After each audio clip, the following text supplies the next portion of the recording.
오늘 하나님께 저희 가운데 주시는 말씀은 요한복음 1장 14절 말씀입니다.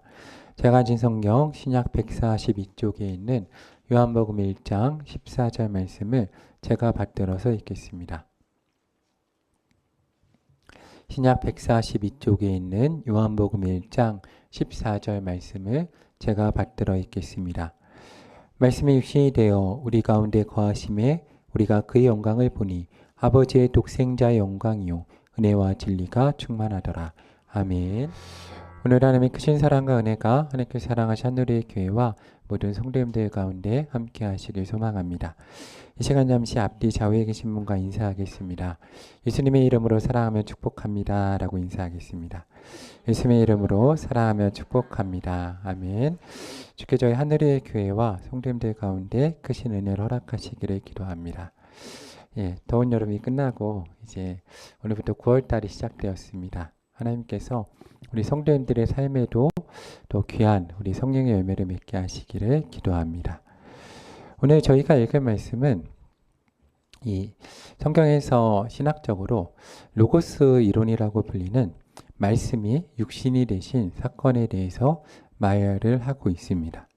사도 요한이 요한복음을 기록한 몇 가지 그 이유와 목적이 있는데 그중 가운데 하나로 되게 중요한 신학적인 그 사상 가운데 하나가 바로 말씀이 육신이 되신 사건입니다. 그래서 이 말씀의 육신이 되신 사건은 대단한 역사입니다. 그리고 좀 어렵습니다. 왜냐하면은 이 시대적인 배경이 지금 저희가 생각하는 배경과는 약간 달라서 이제 우리도 세상을 볼 때 세상을 보고 있는 틀이 있는데 이 히브리적 사고와 헬라 철학적 사고가 약간 다릅니다. 그런데 우리가 받아들인 기독교는 그리고 지금 우리가 살고 있는 이 세상은 서양 철학의 기본을 좀 두고 있는 바가 있고 서양 철학의 기본이 헬라적 사고관의 기본을 두고 있어서 오늘 말씀은 조금 어렵지만 좀 설명을 찬찬히 들으면서 이해하는 게 필요합니다. 특별히 이 언어적인 틀에 있어서 이 신약시대에 가장 발달한 언어가 헬라어였습니다.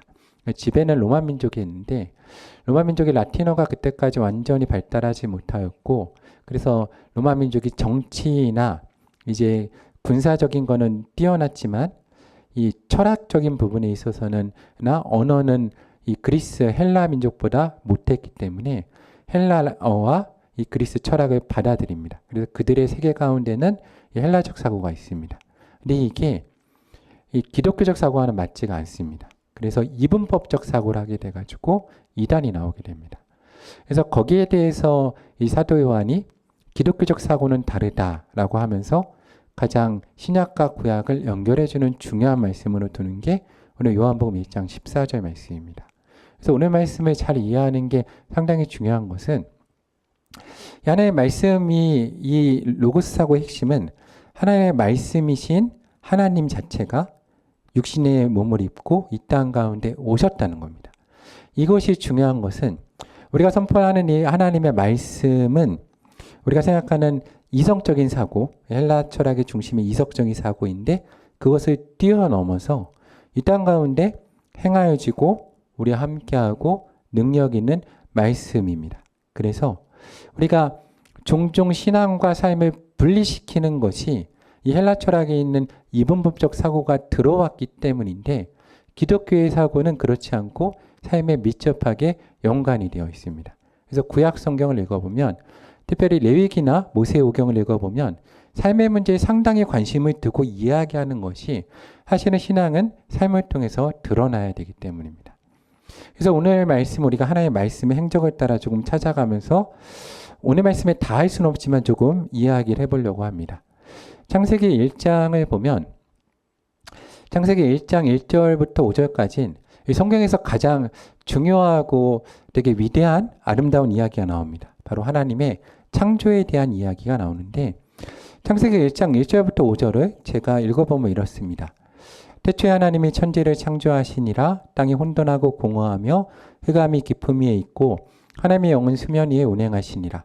하나님이 이르시되 빛이 있으라 하시니 빛이 있었고 빛이 하나님이 보시기에 좋았더라. 하나님의 빛과 어둠을 나누사 하나님의 빛을 낮이라 부르시고 어둠을 밤이라 부르시니라. 저녁이 되고 아침이 되니 이는 첫째 날이니라. 성경이 말하는 것은 하나님이 이 무에서 유를, 이 무라는 것이 좀 어려운 개념입니다. 철학적으로 어려운 개념이긴 한데 저희가 이 시간엔 간단하게 그냥 얘기를 하면 아무것도 없음에서 하나님은 오직 말씀으로만 창조하셨습니다.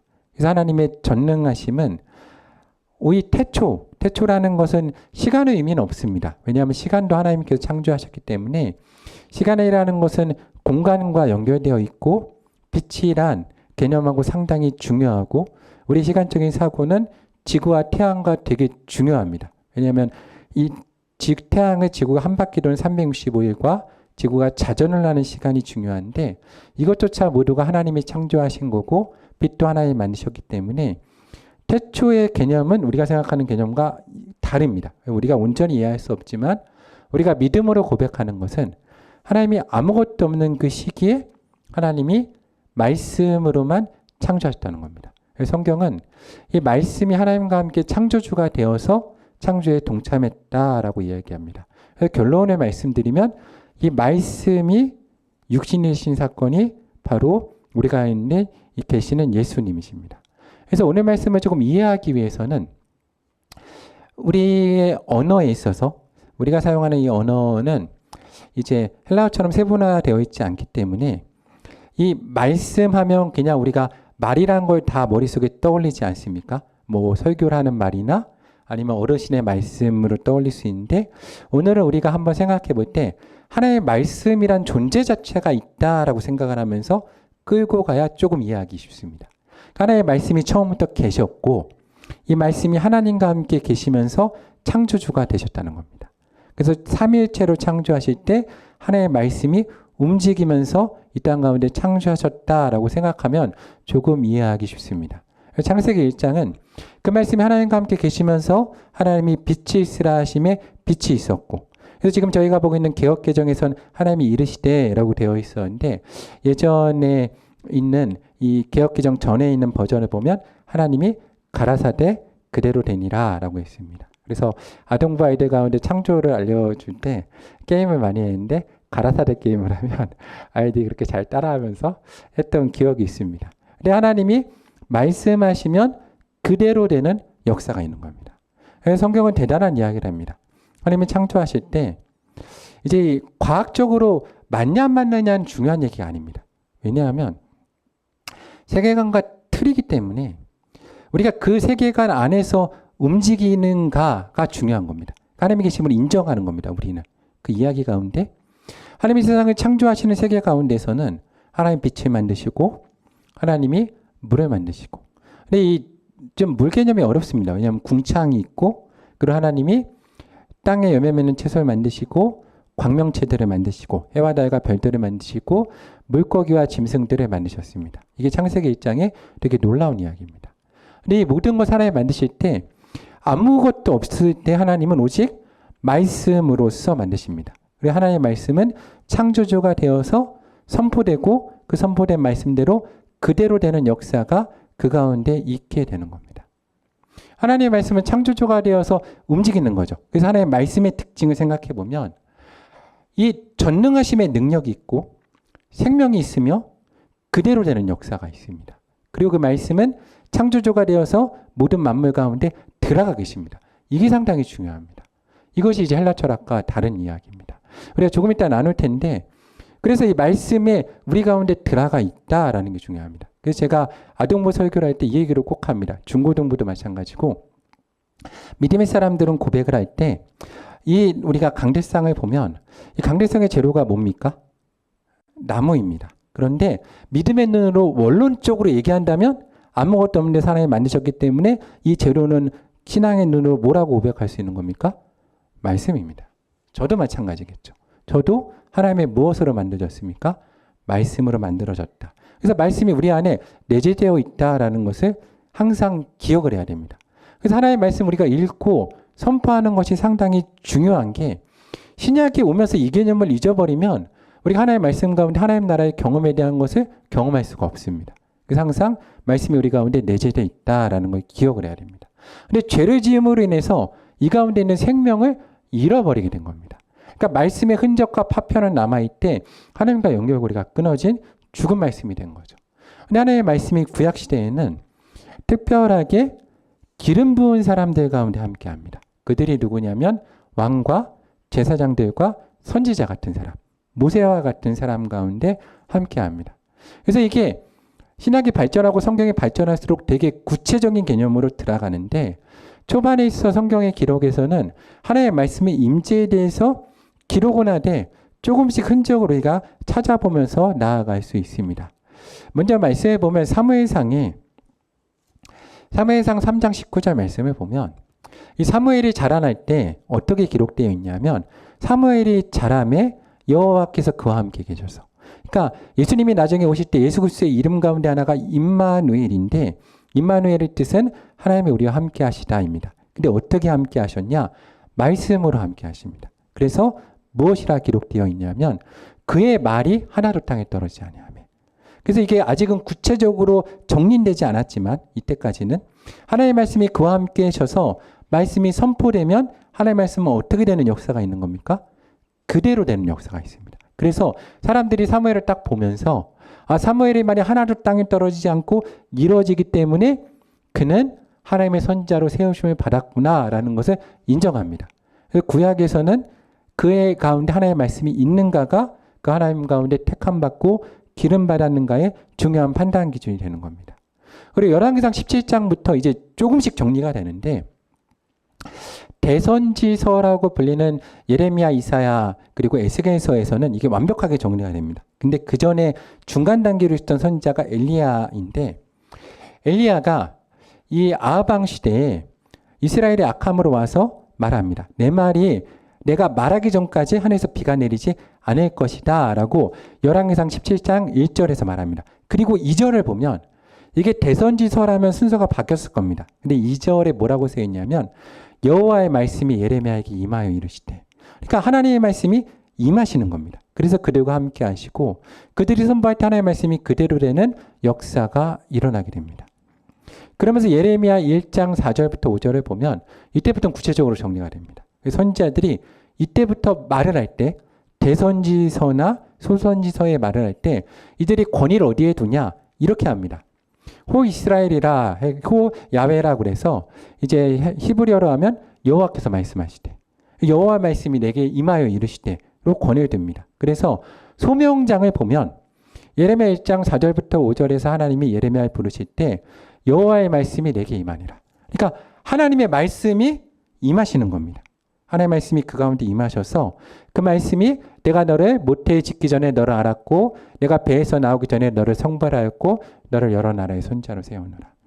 그래서 우리가 믿음으로 고백하는 것은 구약에서도 예수님께서 우리가 예수 그리스도라는 이름은 기록되어 있지 않지만 창조 때부터 함께 하신 말씀으로 창조와 구약 곳곳에서 하나님의 사역에 동참하시고 삼위일체로 함께 하셨다라고 고백을 하는 겁니다. 그러면서 신약과 구별을 이제 말씀이 가장 중요하게 구약에서 연결해 주는 장은 어디냐면 에스겔 37장입니다.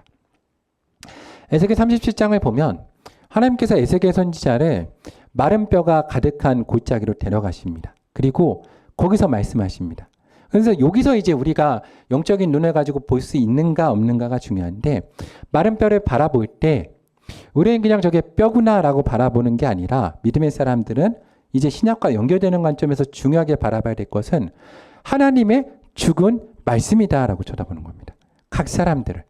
이 말씀이 죽어 있는 겁니다. 근데 그를 하나님이 데려가셔서 에스겔 선지자 가운데 너는 하나님의 말씀을 대언하라. 하나님의 말씀을 선포하는 겁니다. 이 뼈에게. 그래서 말씀을 그 가운데 던지는 겁니다. 던져놓는 겁니다. 근데 아까 말씀드린 대로 이 말씀은 창조 재료입니다. 창조 재료를 던져서 덧입히는 겁니다. 그러니까 다시 만들어내는 거죠. 그래서 힘줄이 생기고 가죽아 덮이라 라고 선포하니까 하나의 말씀대로 힘줄이 생겨나고 가죽이 덮입니다. 물론 오늘을 얘기할 핵심은 아니지만 그래도 살아나지 않았을 때 성령의 임재, 하나님의 호흡, 르하오가 와서 그 가운데 생기가 돌기 시작을 합니다. 그래서 신약에서 중요한 하나님의 거듭남의 사건에서 중요한 것은 하나님의 말씀과 성령의 임재입니다. 그래서 신약이 되게 중요한 사건 가운데 하나는 예수님의 말씀이 육신에서 걸어 들어오신 사건, 성령 하나님께서 온전한 임하심으로 우리를 새로운 피조물로 육신부터 다 바꿔주시는 겁니다. 그래서 그 말씀이 오늘 연결된 게 요한복음 1장 14절입니다. 오늘 말씀을 읽으면 말씀이 육신이 되어 우리 가운데 거하심에 우리가 그 영광을 보니 아버지 독생자 영광요 은혜와 진리가 충만하더라. 그래서 여기서 사도 요한이 말한 바가 무엇이냐면 이 부분에서 이제 이해가 상당히 중요한데 헬라적 사고에 있어서는 이렇습니다. 헬라적 사고는 이 땅에 창조가 일어날 때 헬라적 사고는 어떻게 생각을 하냐면 저곳에 이제 플라톤부터 이야기하는 게 뭐냐면 이데아라는 게 있습니다. 이데아가 뭐냐면 이상향입니다. 그래서 제가 부흥회 때 말씀드린 것처럼 이 인공지능을 가리킬 때 인공지능한테 정말 어려운 것 가운데 하나가 고양이와 강아지의 차이점을 설명해 주는 겁니다. 우리는 어떤 어린아이도 딱 고양이 그림을 보면 아 고양이다 라고 생각하고 강아지 그림을 보면 아 강아지다 라고 생각하지만 인공지능한테 이걸 설명해 주는 게 정말 어렵다고 합니다. 그림을 그려주기 고양이와 강아지의 차이점을. 왜냐하면 눈, 코, 입을 찍어놓는다고 구별할 수 없는데.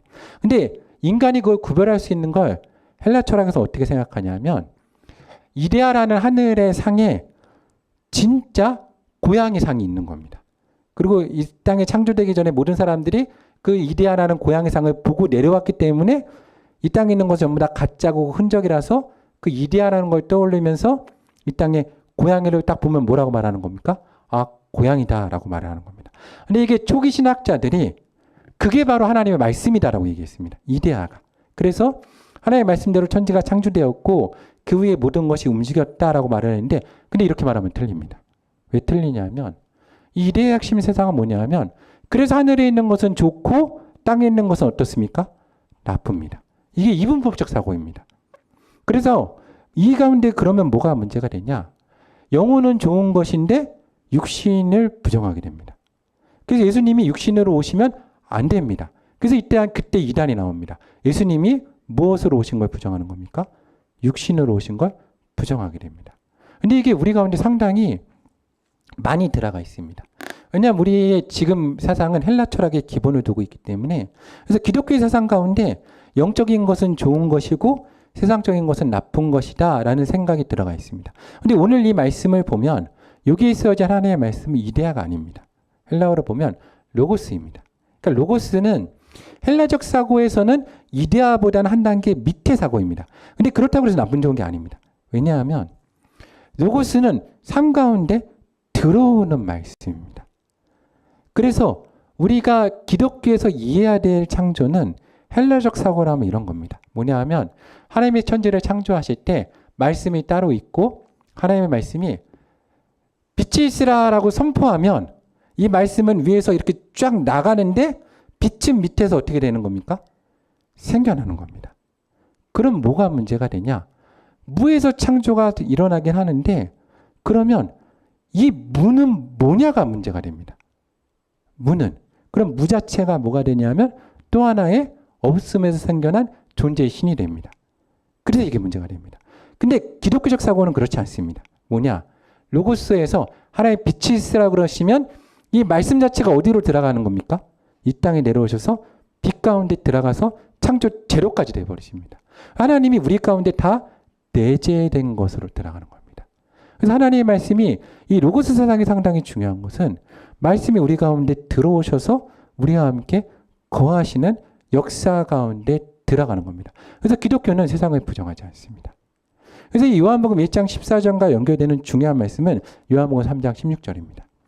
요한복음 3장 16절에서 오늘 예수님은 니고데모에게 뭐라고 하십니까? 하나님이 무엇을 사랑하사? 세상을 사랑하사. 그래서 이데아적 헬라적 사고는 세상을 부정합니다. 그래서 이 가운데 잘못 들어가면 한국 기독교가 뭐라고 얘기하냐면 빨리 세상은 뭐 해야 되고 망해야 되고 이 땅은 중요하지 않고 오직 무엇만 중요한 겁니까?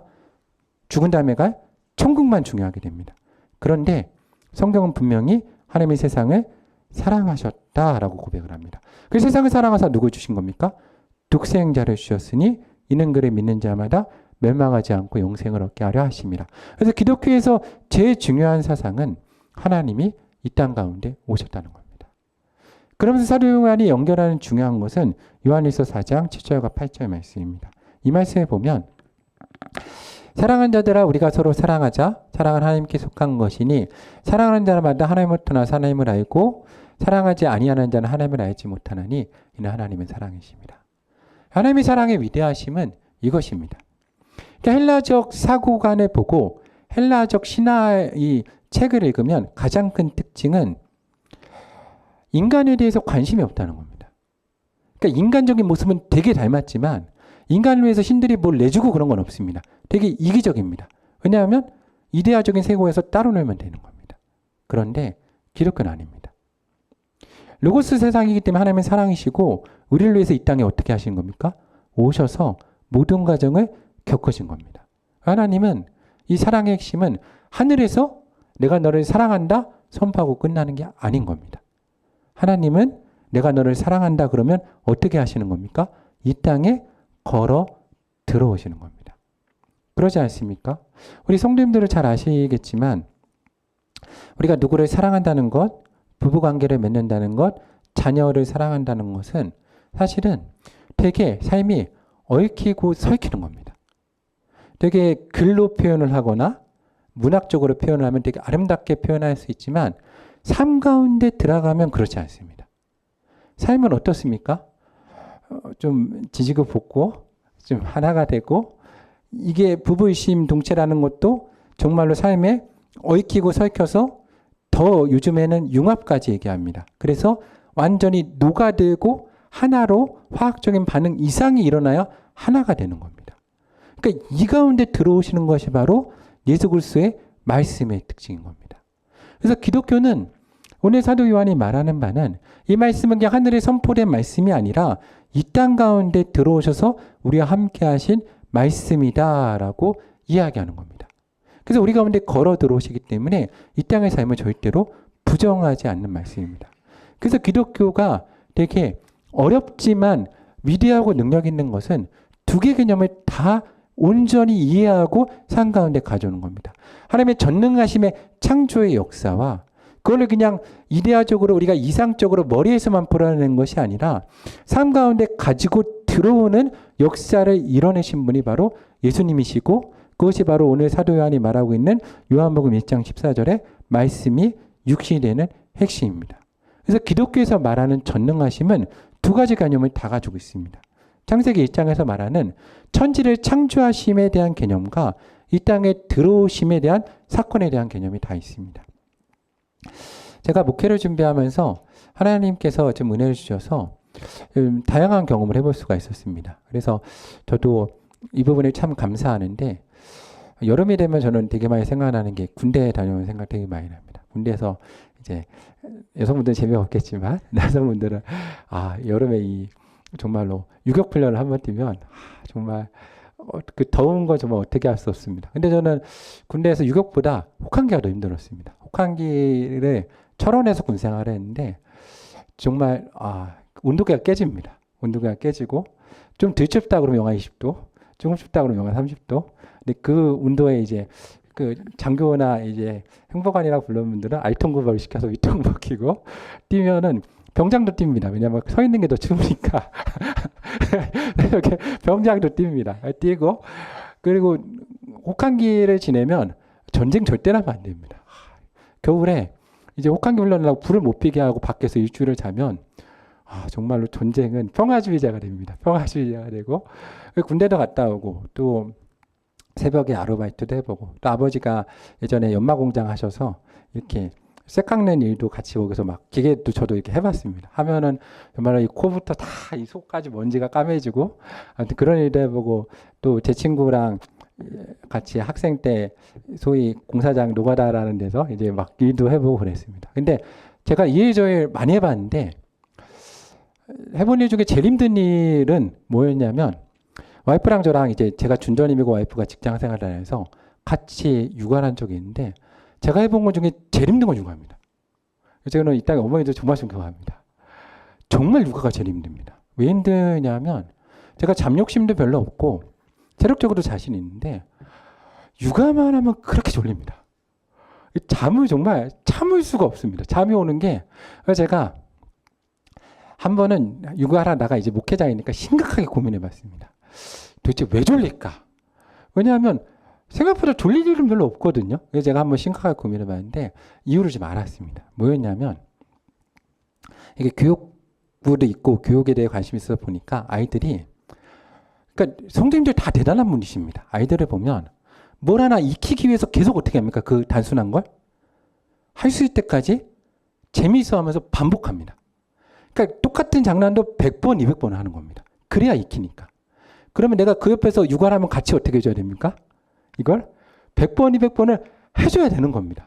근데 이게 여성분들은 공감 능력도 있고 언어도 다양하지만 남성들이 그 공감을 못 합니다. 그러니까 이게 100번, 200번을 왜 해야 되는지 이해가 머릿속으로 도대체 안 가는 겁니다. 그래서 제가 머릿속으로 난 그때 막 별의별 생각도 했습니다. 난 대학 교육도 받았고 대학원도 나오고 철학도 공부했는데 이걸 내가 하고 있다.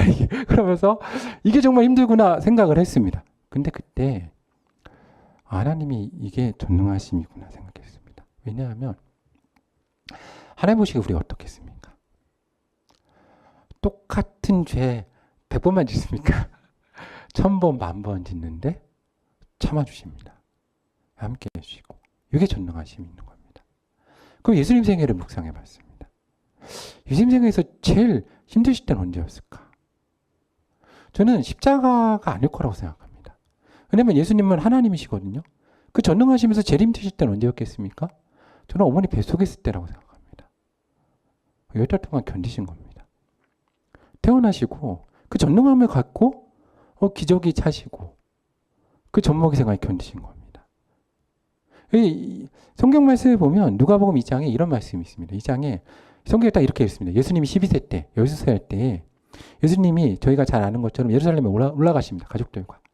근데 가족들이 이제 절기 때 올라갔다가 내려가는데 예수님도 좀 가족들 말을 안 들으셨는지 예수님이 안 계십니다. 근데 가족들이 그냥 평소에도 그러셨으니까 친척들과 같이 내려가겠지 그러고 하루를 내려가는데 못 찾습니다.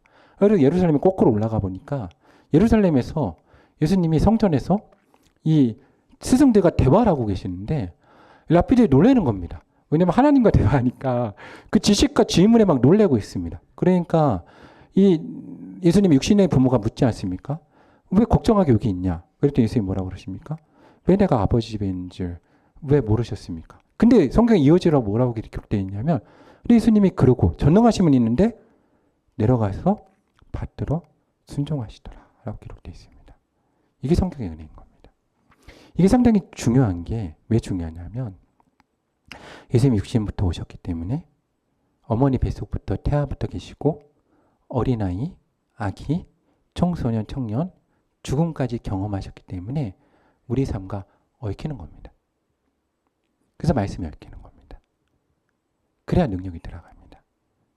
이게 그냥 선포가 되면 위에서 갑니다. 그래서 교회가 목회를 종종 잘못할 때 이걸 그냥 위에서만 선포해버리면 성도들 삶에 영향을 못 미칩니다. 그리고 또 위에 있는 얘기 모르고 밑에 얘기만 하면 이건 그냥 침묵 모임이 되는 겁니다. 교회는 하나님의 말씀의 창조의 능력과 생명의 능력을 끌고 와서 예수 그리스도의 능력 가운데 성도들의 삶에 태아로부터 아기로부터 어린아이, 청소년, 청년까지 얽히게 만드시는 겁니다. 예수님. 삶의 역사입니다. 하나님의 말씀의 역사의 위대하심은 얽힘에 있습니다.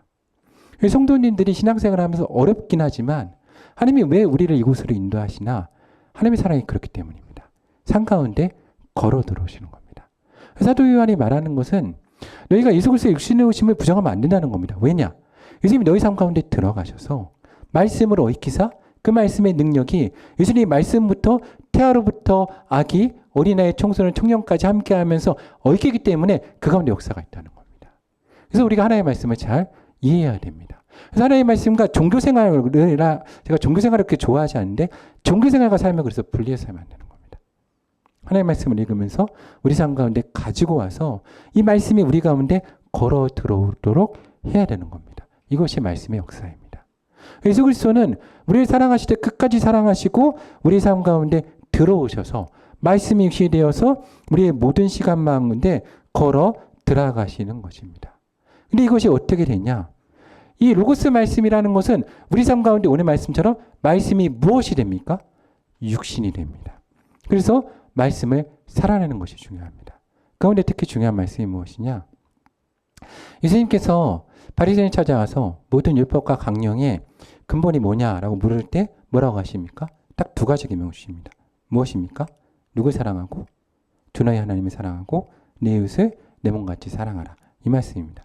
이게 왜 중요하냐면 그러니까 사도 요한은 대단한 사람입니다. 사도 요한이 우리가 사도 바울만 신학적으로 좀 뛰어난 사람으로 삼지만 사도 바울은 헬라 철학을 되게 많이 공부했기 때문에 헬라적 사고가 되게 뛰어납니다. 그래서 로마인에게 전하기 위해서 헬라 철학적 사고를 가지고 전도한 사람이고 이 요한은 기독교인에게 전하기 위해서 이걸 다 두루 알고 전한 사람입니다.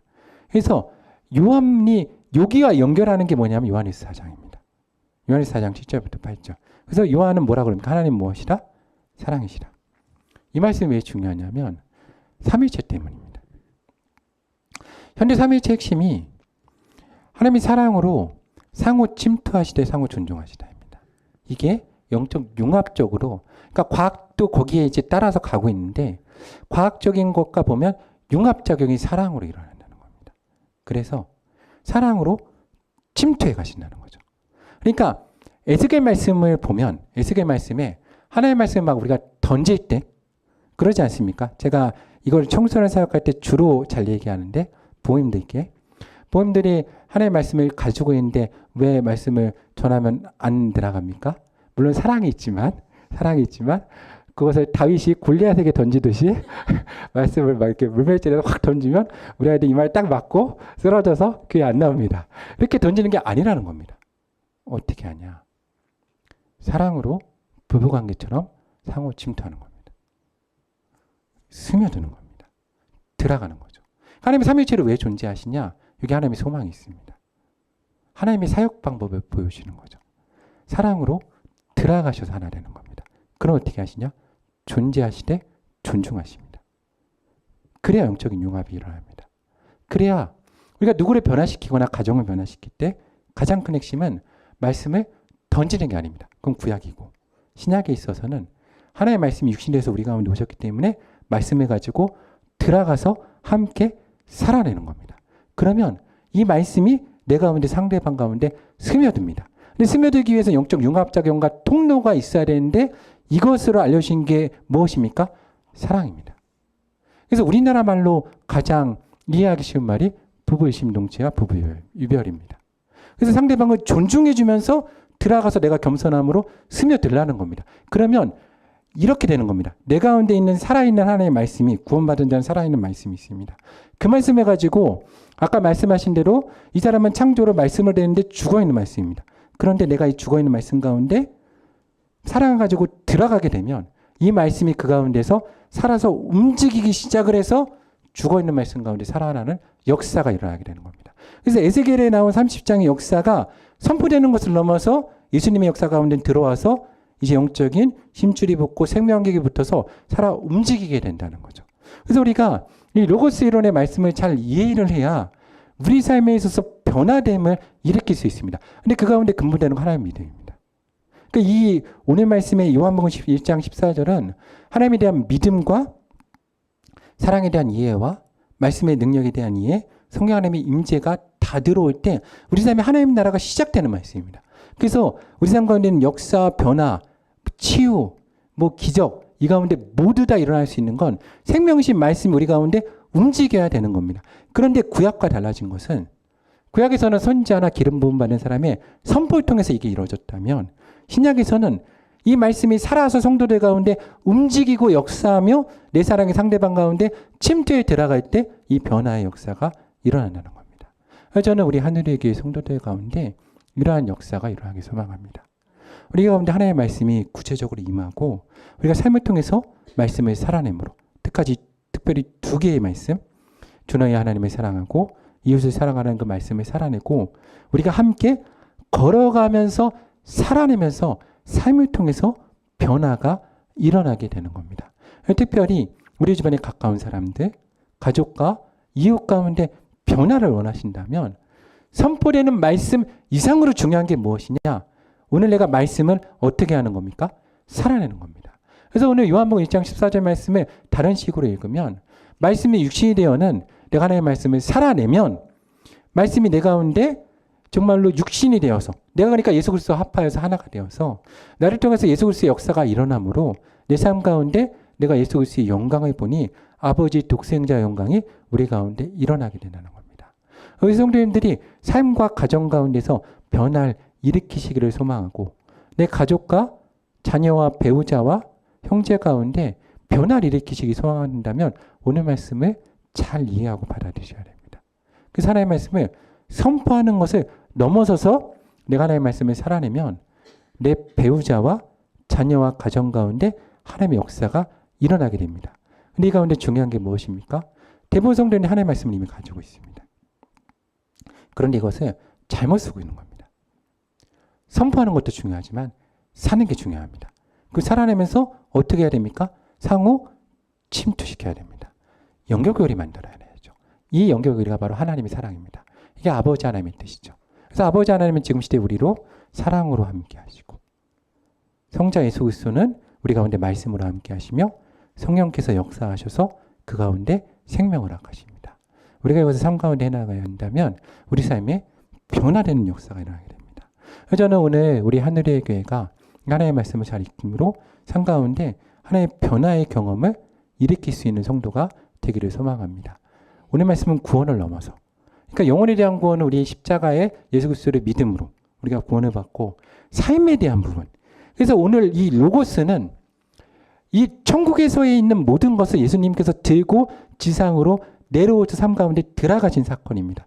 중요한 것은 우리 삶 가운데 이 하나님의 말씀을 살아낼 때 이 말씀이 변화되는 역사가 일어나게 되는 것입니다. 여기에 하나님의 또 다른 전능하심의 역사가 있습니다. 그래서 저는 우리 성도님들이 이 땅에서도 하나님의 말씀을 살아내며 변화되는 그 경험을 하길 소망하는데 그러기 위해서 우리가 가져야 될 것은 하나님의 말씀을 우리가 삶과 떨어뜨려서 선포하고만 있는 것이 아니라 말씀을 살아내며 이 가운데 영향력을 미치기 위해서 우리가 어떻게 하는 겁니까? 사랑을 하는 겁니다. 왜냐하면 사랑이 연결고리가 되어주기 때문에. 근데 이게 나의 힘으로 할 수 없기 때문에 누구의 임재가 와야 되는 겁니까? 성령 하나님이 임재하실 때 에스겔 37장에 일어난 에스겔이 마른 뼈들 가운데 선포될 때 그 마른 뼈가 살아나는 역사가 일어나게 되는 겁니다. 그래서 저는 하나님의 말씀이 우리 가운데 움직여서 성도의 삶과 그 가정과 모든 하는 일에 하나님의 은혜의 역사가 일어나기 소망합니다. 왜냐하면 하나님의 말씀은 능력이 있습니다. 창조의 재료이고 생명도 있고 모든 것을 가능하게 합니다. 근데 이걸 움직이는 힘이 있고 방법이 있는 겁니다. 근데 이걸 우리가 몰라서 못 쓰고 있습니다. 하나님의 말씀을 살아내시기 바랍니다. 특별히 하나님 사랑과 이웃 사랑을 살아내시고 성령이 임재하신 가운데 하나님의 능력을 경험할 수 있는 하늘의 교회 모든 성도가 되기를 사랑하는 주님의 이름으로 간구합니다. 함께 기도하겠습니다.